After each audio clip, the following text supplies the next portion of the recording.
Now, Cody, I want to ask you, do you believe that it was Manuel's destiny to be a porn star? If you're asking if I believe that it was Yahweh's will for his life to be a porn star, I would say absolutely not. What about your opinion? Let's imagine Yahweh's having a cup of tea and he's not listening right now. Would you say that it's his destiny to be a porn star? No. Why would you say that?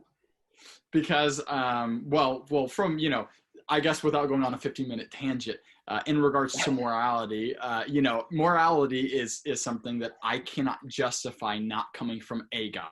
Doesn't have to be my God, but from a God. Because if not, then that doesn't mean that means that somebody like Hitler isn't wrong for slaughtering millions of Jews for his own delight, which, again, was part of the circumstances he grew up and stuff like that. So if I were to ask you, do you think it was anyone's destiny for Hitler to slaughter 11 million people, what would you say?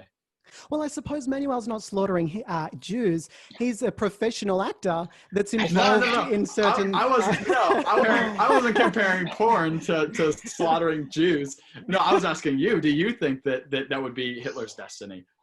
Well, I suppose people do a lot of different things for different reasons, not just because they don't believe in a God or that they don't have a moral compass. Sure. But I suppose it really goes into maybe the question that you're asking is, what is the morality of pornography? So I want to know, why is pornography wrong? Sure. I guess on kind of the same line, my opinion, my feelings, my views on morality are completely irrelevant. They're not worth pennies. Because again, if they were, then that means Hitler's equal opinion on his morality was equally as valid as mine. And I think that we would all agree that that's absolutely not the case. His opinion on morality is absolute garbage. So I have to say my moral standard has to come from a God, because if not, then Hitler's not wrong. He just has a different view than me.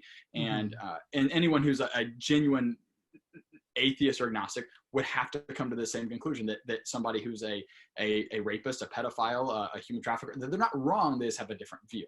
You just can't say that he's absolutely wrong under all circumstances. And I don't have enough faith to be able to say that that's not absolutely wrong. So since my view of morality does not come from my own opinion or view, it has to come from a standard above me, which is from God. And that standard is found in Scripture.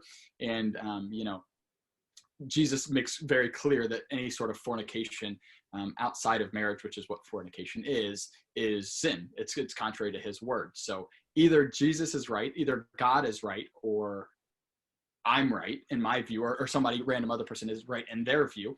And I'm going to put more trust in what a divine being would say versus what I would feel or another human being would feel.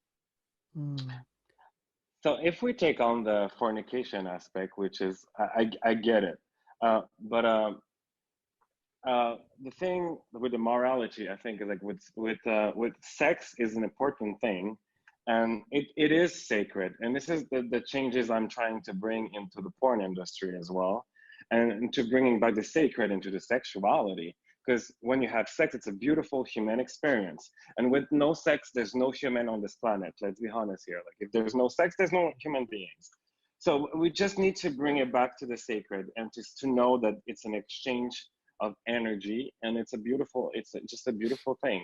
So there's a lot of education to be done, because yes, in pornography, you see especially in straight pornography, which I completely, I've seen how bad it can be, where there's so much abuse, and for the women especially. So that creates a lot of things for young men or young women to think that they have to act like this or to be like this in sexuality, which is totally wrong. And so it removes the sacred into the sexuality. But eventually, if we work on it, it could be a beautiful thing, again, with no stigma.